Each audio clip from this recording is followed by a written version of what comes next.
Welcome to Tir y Môr, bringing Wales's natural environment into your classroom.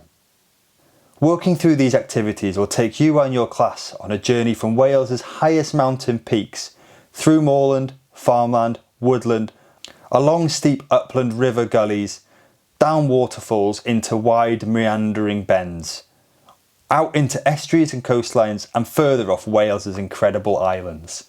The three broad topics, which are land, river and sea, have their own booklet, which is then further broken down into areas of focus. Every topic has an introduction and further research points to help make lesson planning straightforward and help you expand on lessons depending on the interests of your class. So let's take a look within the booklet and some of the activities that are found within.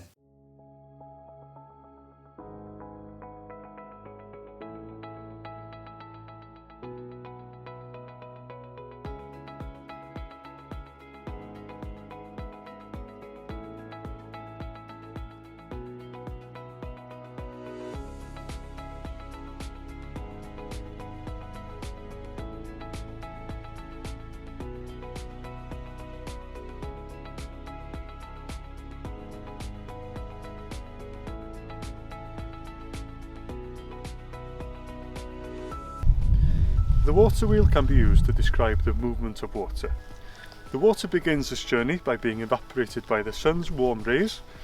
The water then collects and condensates in the clouds, and it then falls down as precipitation. This precipitation can be snow, sleet, rain, anything like that, and it'll then work its way through the Earth's surface and through the channels within the Earth's materials, before then being collected in a body of water, such as a lake or the sea. This process will then repeat, and you can follow the movement of water by using this water wheel.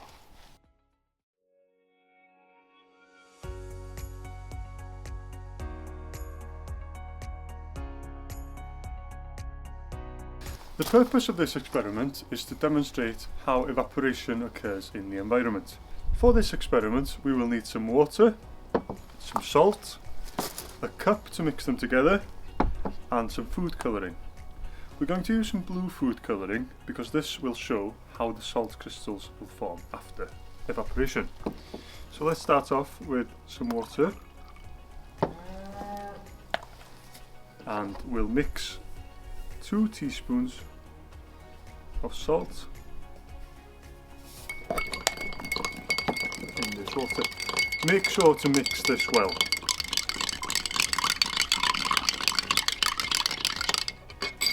Now let's add some food colouring.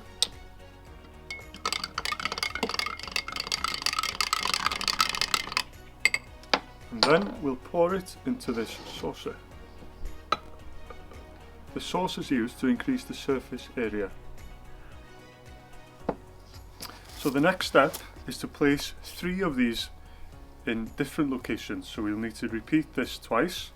Then we'll place 1 plate in somewhere where we've got plenty of sunlight, 1 in the shade, and the other somewhere in the house, preferably somewhere warm, so somewhere like a radiator or by the stove, anywhere warm in the house.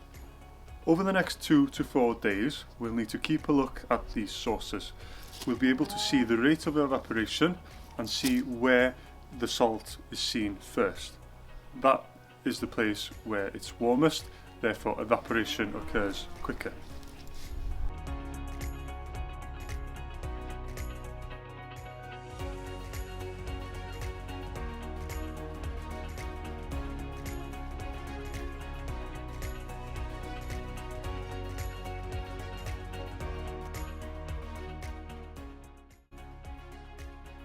If you want to find out more about the Pen Llŷn ar Sarnau Special Area of Conservation and for updates on any of the projects, head over to our website or visit the social media pages.